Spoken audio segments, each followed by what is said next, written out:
Top quality और consistent performance के लिए सिर्फ सिल्वर पंप्स एंड मोटर्स, नाम याद रखना। નમસ્કાર, અમારી વિશેષ રજૂઆત સાથે હું છું જીગર. આજે વાત કરવી છે સનાતન ધર્મની. આજે વાત કરવી છે સનાતન ધર્મને બદનામ કરનારા લોકોની. એ લોકો કે જેમને લોકો નતમસ્તક કરે છે, જેમના ચરણ સ્પર્શ કરીને ભગવાનના આશીર્વાદ મળ્યા હોવાનું માને છે. એ મહંતો, એ સંતો, એ બાપુ કે જે પોતાની આસ્થાની એક અલગ જગ્યા બનાવીને એક અલગ કેન્દ્ર સ્થાને પોતાને માને છે, પણ શું ખરેખર એ સનાતન ધર્મમાં, એ સનાતન ધર્મના મૂલ્યો, સંસ્કારોનું સિંચન કરે છે ખરા? આપને યાદ હશે જુનાગઢની ઘટના. છેલ્લા 2-3 મહિનામાં જુનાગઢ એ રીતે બદનામ થયું કે અલગ અલગ કિસ્સાઓ સામે આવ્યા અને એ કિસ્સાઓમાં ક્યાંક વ્યભિચારના આક્ષેપ લાગ્યા, ક્યાંક ગાદી માટે ગડબથલ થઈ, ક્યાંક તો છેલ્લે એવા દ્રશ્યો પણ સામે આવ્યા કે જે મહેશગીરી બાપુ લઈને આવ્યા. હવે વિવાદની શરૂઆત ફરી એટલા માટે થઈ કે મહેશગીરી બાપુને એવું કહેવામાં આવ્યું કે અમને જવાનું નથી મહાકુંભમાં કારણ કે એ જઈ નહીં શકે. અને મહેશગીરી એક યજ્ઞમાં હતા એટલે કહે કે હું આવીશ ને જવાબ આપીશ. પણ એમણે જે જવાબ આપ્યો એ ખરેખર ચોંકાવનારો હતો, સનાતન ધર્મને શરમ આવનારો હતો અને એટલા જ માટે આજની આ ચર્ચા પણ કરવી છે. સૌથી પહેલા એ તસવીરો બતાવી દઈએ કારણ કે તસવીરોની અંદર ક્યાંક એક મહિલા નૃત્ય કરે છે જેની પાછળ ભગવો વેશ ધારણ કરીને મહંતો બેઠા છે. એ મહિલા ત્યાં ડાન્સ કરે છે. ત્યારબાદ એક તસવીર સામે આવી જેની અંદર એક કેક કટિંગ થાય છે. કેક કટિંગ થાય સ્વાભાવિક છે કે ઉજવણી હોવી જોઈએ, એમાં કોઈની ના પણ નથી. પણ જે રીતના આક્ષેપો થઈ રહ્યા છે, પાર્ટીની વાત થઈ રહી છે, દારૂની વાત થઈ રહી છે, ડાન્સની વાત થઈ રહી છે, મુજરાની વાત થઈ રહી છે, શબ્દો વેશ્યાવૃત્તિ સુધી પહોંચી ગયા છે. શું આ સનાતનને શોભે છે ખરા? અને એટલા જ માટે આજની આ ચર્ચા પણ કરવી હતી ને આજની આ ચર્ચામાં આપણી સાથે કલ્પવૃક્ષ સ્વામી જોડાયા છે. સ્વામીજી, આપનું સ્વાગત છે. સૌથી પહેલો સવાલ આપને એ કે જુનાગઢની જે ઘટના છે એનાથી શરૂઆત કરીએ. મને યાદ છે કે જુનાગઢ એ ભગવાન શિવનું એક આરાધ્યનું સ્થાન. જુનાગઢ કે જેના અંદર સાધુ સંતો દૈવીય શક્તિનો પ્રાપ્ત કરી સાધનાઓ કરે છે, ઉપાસના કરે છે. અને એ જુનાગઢ ધામમાં જ્યારે આ પ્રકારના વિવાદો આવે એટલે પહેલા કેટલી શરમ આવે, કેટલું એમ થાય કે આ ન થવું જોઈએ. સનાતન ધર્મ જે રીતે બદનામ થઈ રહ્યો છે સ્વામીજી, એ ન થવું જોઈએ. જીગરભાઈ, આપને અને સૌ દર્શક મિત્રોને જય સ્વામિનારાયણ, જય શ્રી કૃષ્ણ, જય સિયારામ. ખરેખર તમે જે કહ્યું એ પ્રમાણે જ વાત છે કે અત્યારે મહાકુંભનો મેળો ચાલુ છે જે જોઈને ખૂબ જ આનંદ થાય છે. પણ આ બાજુ જોઈએ તો ગુજરાતની અંદર જ્યારે ગરબા ગિરનાર સામે દ્રષ્ટિ જાય છે ત્યારે ખરેખર દુઃખ થાય છે અને શોક વ્યાપી જાય છે. મુદ્દો બહુ સામાન્ય હતો. ગાદીના વિવાદને કદાચ આપણે એમ કહી શકીએ કે વચ્ચે લાવેલા, પણ સંતોની એટલી સમજણ શક્તિ હોવી જોઈએ કે કદાચ જતું કરવું પડે તો કરી દેવું જોઈએ, કદાચ નમવું પડે તો નમી દેવું જોઈએ અને ખમવું પડે તો ખમી દેવું જોઈએ. પણ હું ઘણીવાર કહું છું કે અહમ અને મમત્વ એક એવી માયા છે કે જે કોઈને છોડતી નથી અને બસ એના કારણે જ આજે આપણો ધર્મ છે બદનામ થઈ રહ્યો છે. હું ખાસ કરીને મહેશગીરી બાપુએ જે વિડીયોઝ જે સોશિયલ મીડિયા ઉપર જે અંદરના વિડીયોઝ હતા એ બહાર મૂક્યા છે એના મુદ્દે હું વાત કરું તો ખરેખર એ એકદમ લજ્જાસ્પદ છે, શોભાસ્પદ જરા પણ નથી અને આપણા સનાતન ધર્મ ઉપર ખરેખર લાંછન લાગે એવું એક કાર્ય છે. ખરેખર એવી વાત છે કે દરેક ધર્મની અંદર અને ગમે ત્યાં ગટર તો હોય જ, નથી કહેતા કે ગામ હોય ત્યાં ઉકરડો તો હોય જ, પણ એને ઢાંકવામાં જ મજા હોય છે અને એને ઢાંકવામાં જ આપણા સૌની સુરક્ષા હોય છે. પણ કદાચ અહમ મમત્વ અને તમે કહ્યું એ પ્રમાણે કે મહાકુંભની અંદર એમને આમંત્રણ ના મળ્યું અથવા તો એમને રોકવામાં આવ્યા. પણ હું એમ કહું છું કે કદાચ જો એટલો જ મહિમા મહાકુંભનો હોય તો એક સામાન્ય વ્યક્તિ તરીકે કુંભની અંદર હાલ લાખો નહીં કરોડોની સંખ્યામાં લોકો જાય છે તો મહેશગીરી બાપુ પણ જઈ શકે જો એ ધારે તો, પણ ના, પોતાના ઉપર જ લેવું હતું. અને કદાચ હું એમ કહું કે એમની ભૂલ ગણી શકાય કે એમણે પોતા ઉપર આખી વાત લીધી અને એ સોશિયલ મીડિયા ઉપર અંદરના વિડીયોઝ છે કે કોઈને દોષિત સાબિત કરવા માટે, બીજા સંતોને દોષિત કહેવા માટે, ઠરાવવા માટે એ વિડીયોઝ મૂક્યા અને જેની અસર હાલ જન સામાન્યની અંદર બહુ ભૂંડી અને બહુ જ ખરાબ એની અસર થઈ રહી છે, જે ન થવું જોઈએ.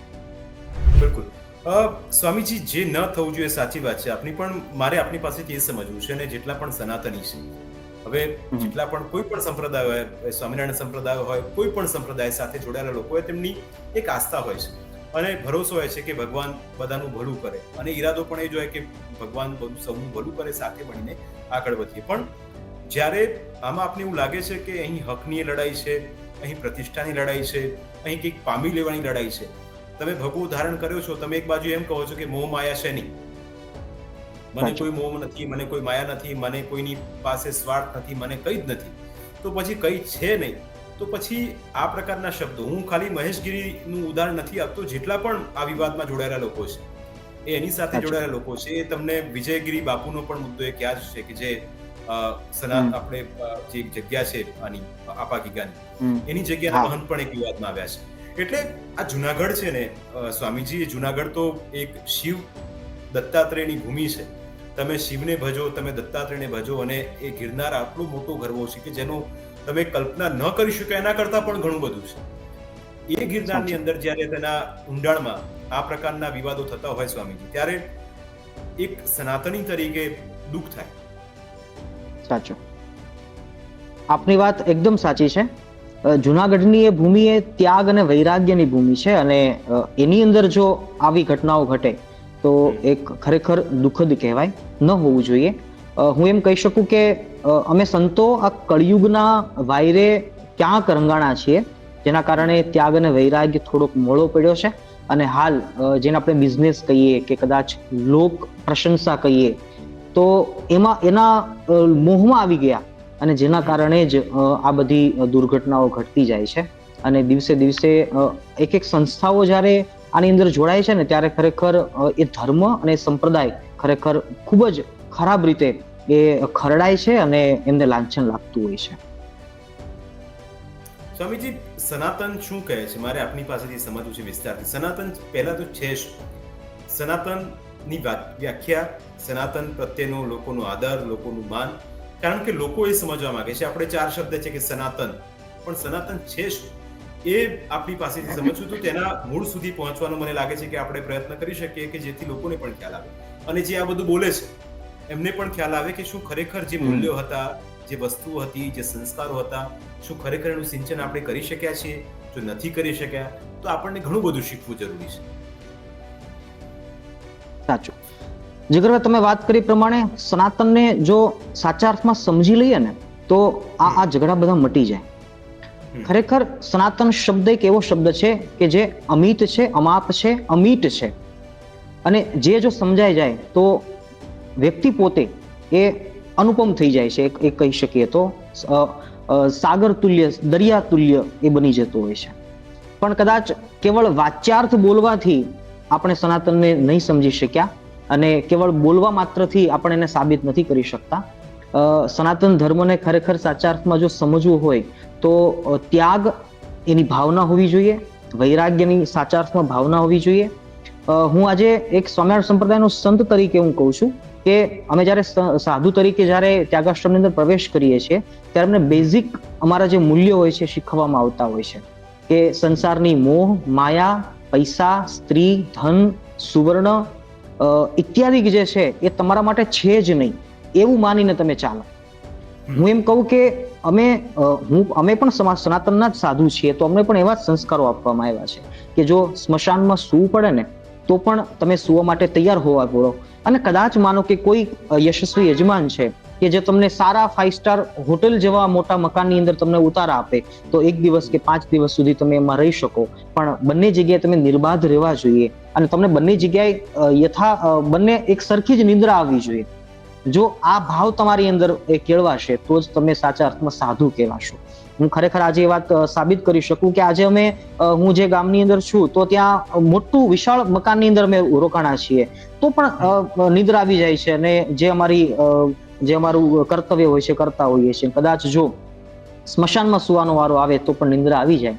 કહેવાનો તાત્પર્ય છે કે સાધુ તરીકે એ ભાવના ધીમે ધીમે જ્યારે ભૂલાતી જાય, અને ત્યારે ધર્મ ઉપર બહુ મોટું સંકટ આવતું હોય છે. અને હું તો એમ કહું કે સાધુ છે એ તો સનાતન ધર્મ એમનું એક બ્રિગેડિયર છે અને એમના સૈનિક છે. અને જ્યારે સૈનિક છે પોતાનું કર્તવ્ય ભૂલે છે ને, ત્યારે ખરેખર આખા સનાતન ધર્મને લાંછન લાગે છે, દોષ લાગે છે, જે ખરેખર ન હોવું જોઈએ. અને ત્યાગની ભાવના એ હોવી જ જોઈએ. કદાચ છૂટી ગયું તો છૂટી ગયું. એક ગાદી મળી તોય શું અને ન મળી તોય શું, અને કદાચ પોતાનો હક મળ્યો તોય શું અને ન મળ્યો તોય શું. એ હક કોની પાસેથી છીનવવા માટે કે અથવા તો લેવા માટેનો આપણો પ્રયત્ન છે. હા, અમુક અંશે અને અમુક વાર કદાચ પ્રયત્ન હોવો જોઈએ, પ્રયાસ હોવો જોઈએ, પણ પછી તમે હઠાગ્રહ કરી અને બદનામ કરવા પડે તો બદનામ કરીને કદાચ એક વ્યક્તિ બદનામ થતો હોય તો હજી ચાલે, પણ જ્યારે આખી ફોજ બદનામ થાય છે, આખી જમાત બદનામ થાય છે, આખી સાધુ જ્ઞાતિ બદનામ થાય છે, ધર્મ બદનામ થાય છે, ત્યારે પોતાને નમી જવું જોઈએ અને ખમી જવું જોઈએ. તો ખરેખર સનાતન ધર્મની એ સાચા અર્થમાં સેવા કહી શકાય. બિલકુલ સ્વામીજી, આપે સરસ વાત કરી કે નમી જવું જોઈએ અથવા તો ખમી જવું જોઈએ, પણ આ તો એ મહાત્માઓ છે, એ સંતો છે જે લોકોને ગમી જતા હોય છે. એમના વાક્યો, એમના શબ્દો, એમની રીતભાત, એમનું પ્રવચન, એમની તમામ વસ્તુ, આ 3-4 શબ્દો ગઈકાલે મને લાગે છે કે આપે પણ સાંભળ્યા હશે. એ શબ્દોનો જેમણે ઉપયોગ કર્યો છે ને, ત્યાં અહીં તમે જુઓ કે અહીં પદ પ્રતિષ્ઠાની તો વાત છે જ, સાથે સાથે એ શબ્દો કે જે સંસ્કાર તમને લોકો માને છે, તમને ચરણ સ્પર્શ કરે છે, એટલા માટે માને છે કે તમે કંઈક છો. હવે તમે છો તો પછી એની ગરિમા પણ જળવાવી જરૂરી છે. એટલે આ બધી વસ્તુઓ ક્યાંક લોકોને દુઃખી કરે છે, એ વાત 100% છે. કારણ કે જેટલા પણ લોકો આવ્યા, હવે એ વસ્તુ, કારણ કે કોઈ પણ જગ્યા છે, કોઈ જગ્યા પવિત્ર ધામ છે, તો એ ધામ તો છે જ, પણ એને જે સંચાલન કરે છે એની પણ જવાબદારી બને છે કે એનું ગરિમા જળવાઈ જાય. તમે જુનાગઢની જ આપણે વાત કરીએ, જેટલા પણ વિવાદ સ્વામીજી આવ્યા, એની અંદર એક બાદ એક આવા ટર્ન આવતા ગયા છે. સાચું. બસ તમે જે વાત કરી એ પ્રમાણે જ કે જુનાગઢની અંદર જે તે ગાદી અને સ્થાન છે એનું સંચાલન કરનારા જે મઠાધિપતિઓ, મહંતો છે, એમનું એ કર્તવ્ય છે કે એમની સુરક્ષા થવી જોઈએ, એમની રક્ષા થવી જોઈએ અને એમનું નામ છે એ સારું રહેવું જોઈએ વ્યવસ્થાના ભાગરૂપે. તો ગત વર્ષોની અંદર કે ગત સમયની અંદર આ જે નાના વિડીયોઝ જે રેકોર્ડ થયેલા છે, કદાચ ચોરી ચૂપીથી રેકોર્ડ થયા હશે, પણ હું તો એમ કહું છું કે જો એ ભવનાથના મેળાની અંદર જો રેકોર્ડ થયા હશે તો એ ખરેખર બહુ જ ખરાબ વાત કહેવાય. અને પહેલી વાત તો એ કહું છું કે એ જ સાધુ તરીકે મને એમ લાગે છે કે અણગમતાને તે રાખવા પડે છે અને કડવા હોય તો એ ચાખવા પડે છે. સમયના સથવારે જ્યારે થાય ઉઘાડા ત્યારે પોતાના હોય એને ઢાંકવા પડે છે. એ ન્યાય કદાચ એ વિડીયોઝ રેકોર્ડ ન થવા જોઈતા હતા અને એક ક્ષણે બંધ કરાવવાની જરૂર હતી, પણ એ સમય મહેફિલમાં ભળી જાય અને પછી એ રેકોર્ડ થયા અને એ હવેના સમયમાં જ્યારે કદાચ પોતા ઉપર આવ્યું ને ત્યારે એ જ્યારે વાયરલ થાય છે, એ જ્યારે બહાર આવે છે, ત્યારે એની અસર ખરેખર ખૂબ જ માઠી સમાજ ઉપર પડતી હોય છે. બિલકુલ સ્વામીજી. હવે આ ભગવો જે વેશ ધારણ કરવામાં આવે છે, આ પણ ભગવા આપે ધારણ કર્યો છે, આવા ચરિત્રો, આવા આક્ષેપો, આવી વાતો, શું એ વસ્ત્ર જે ધારણ કરવામાં આવે છે, મને આદર સાથે એટલા માટે કહું છું કે તમે મહાકુંભમાં અત્યારે તમે જુઓ કે તમામ દેશના એ સાધુ સંતો આવ્યા છે કે જે પોતપોતાની વર્ષોની તેમની તપસ્યા, વર્ષોના તેમના તપ, વર્ષોની તેમની સાધના, અને એ જઈને આ પુણ્ય ભૂમિ પ્રયાગરાજમાં પહોંચ્યા છે. જ્યારે આ બધા દ્રશ્યો એક બાજુ સામે આવતા હોય, મને આ નગરી કે જે જુનાગઢની આપણે વાત કરી રહ્યા છે, ભગવો અહીં લજવાય છે, આપણે લાગે છે? ખરેખર ભગવું લજવાય એ તો છે જ, પણ ભગવું લજવવાના કાવતરા થઈ રહ્યા છે અને એમાં પીછેહટ નથી કરવામાં આવી રહી, એ દુઃખની વાત છે. ચાલો બની શકે કે કેરીનો ટોપલો ભરેલો છે તો એક બે કેરી 5 કેરી ખરાબ છે, પણ એ કેરીને ઉપાડી અને દૂર મૂકી દેવી જોઈએ અથવા તો ફેંકી દેવી જોઈએ, તો જેના કારણે બીજી કેરીઓ બદનામ ન થાય અને ખરાબ ન થાય. પણ હાલના સમયમાં દુઃખની વાત એ છે કે ગુજરાતની અંદર હાલ આટલા સમયથી આ જે સામાન્ય વાતનો જે વિવાદ છે કે જે ચૂટકી બજાવતા ધર્મસભાની અંદર આનું સોલ્યુશન થઈ જવું જોઈએ, પણ મને એ દુઃખ છે અને એ મારે તો હજી 30 વર્ષની ઉંમર છે, 15 વર્ષથી હું આ પ્રેક્ટિસમાં છું સાધુ તરીકેના, પણ મોટા વડીલો, સંતો, મહંતો અને જ્ઞાનીઓ કેટલા બધા દુનિયા ડોલાવે એવા આપણા સંતો મહંતો છે, તો શું એમને આ મુદ્દા ઉપર એક સામાન્ય નજર ના કરવી જોઈએ? શું એક ઊંચા અવાજે વાત ન કરવી જોઈએ કે બાપુ બસ હવે બંધ, હવે આ મુદ્દો પૂરો થવો જોઈએ? હતો જ્યાં સુધી હતો ત્યાં સુધી તમારા પક્ષ માટે, તમારી લડાઈ માટે તમે લડતા હતા, પણ હવે જ્યારે સનાતન ધર્મ ઉપર આંગળી ચિંધાય છે, આ ભગવા કપડા પર જ્યારે આંગળી ચિંધાય છે અને એકના કારણે બધા જ્યારે બદનામ થવાના હોય, તો ત્યારે ખરેખર મોટા સંતોએ બોલવું જોઈતું હતું. અને હજી પણ સમય છે, જો હજી રોકવામાં આવશે તો વાંધો નથી. બાકી મહેશગીરી બાપુ છે, એ જે હાલ અત્યારે જે જનૂનમાં છે, મને એમ લાગે છે કે ખરેખર એને રોકવા જોઈએ, ટોકવા જોઈએ અને કદાચ જરૂર પડે તો એમને વઢવું જોઈએ, પણ ધર્મસભાની અંદર એનું સમાધાન થાય એની ખાસી જરૂર છે.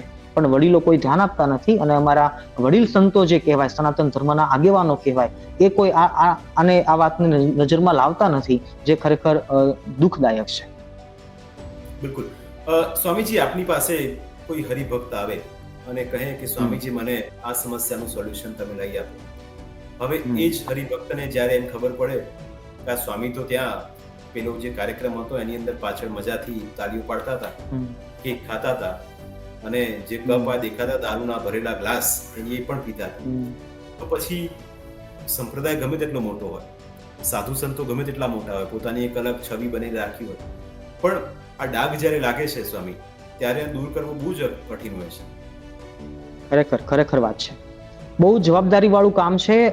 એક સાધુ થવું એ કોઈ સામાન્ય વાત નથી. અને એમાંય જો આપણે સનાતન ધર્મના સંત છીએ તો ખરેખર અત્યારે તો સનાતનને મટાડવા માટે, એમને બદનામ કરવા માટે કેટલા બધા કાવતરાઓ થતા હોય છે. અને જો હવે સામાન્ય ભૂલ અને સામાન્ય ગાફલાઈ જેને કહેવાય, કે જે હાલાકી જો કે દારૂ કે વેશ્યાવૃત્તિ જેવા શબ્દો હાલના સમયમાં તો આપણને સોશિયલ મીડિયામાં સાંભળવા મળે છે અને જે રીલ્સની અંદર આપણે જોઈએ છીએ એમાં જે મુજરો થઈ રહ્યો છે, ખરેખર શું આ અંદર સુધી પહોંચ્યું કેવી રીતે? એ જ એક તો સૌથી મોટી એક આ પ્રશ્ન હોવો જોઈએ કે અહીંયા સુધી પહોંચ્યા કેવી રીતે? ત્યાં સુધી ન જ પહોંચવું જોઈતું હતું, પણ કદાચ જો પહોંચી ગયું છે તો પછી એના ઉપર પગલાં લેવાવા જોઈએ. પણ દુઃખની વાત એ છે કે હાલ આપણે બંને ચર્ચાઓ કરીએ છીએ અને અત્યારે લાખોની સંખ્યામાં લોકો સાંભળતા હશે, પણ આનું કોઈ જ નિરાકરણ નહીં થાય અને કોઈ જ આના ઉપર પ્રતિક્રિયા નહીં આવે અને એનું સમાધાન નહીં થાય અને બદલાવ નહીં આવે. બસ એ જ ખરેખર દુઃખદાયક વાત છે. બિલકુલ સ્વામીજી. હવે આ તો જ્યારે આપણે કહ્યું કે વડીલો આવે, મહંતો આવે, સામે આવે અને પોતાના મુખની વાત કરે, પોતાના મનની વાત કરે, તો જ આનું સોલ્યુશન આવી શકે, સમાધાન થઈ શકે. આપ અમારી સાથે ચર્ચામાં જોડાયા, આપનો ખૂબ ખૂબ આભાર. તમારી વિશેષ રજૂઆતમાં અત્યારે બસ આટલું જ. ફરી મળીશું આપને સ્પર્શતા મુદ્દા સાથે. ત્યાં સુધી રજા આપશો. નમસ્તે.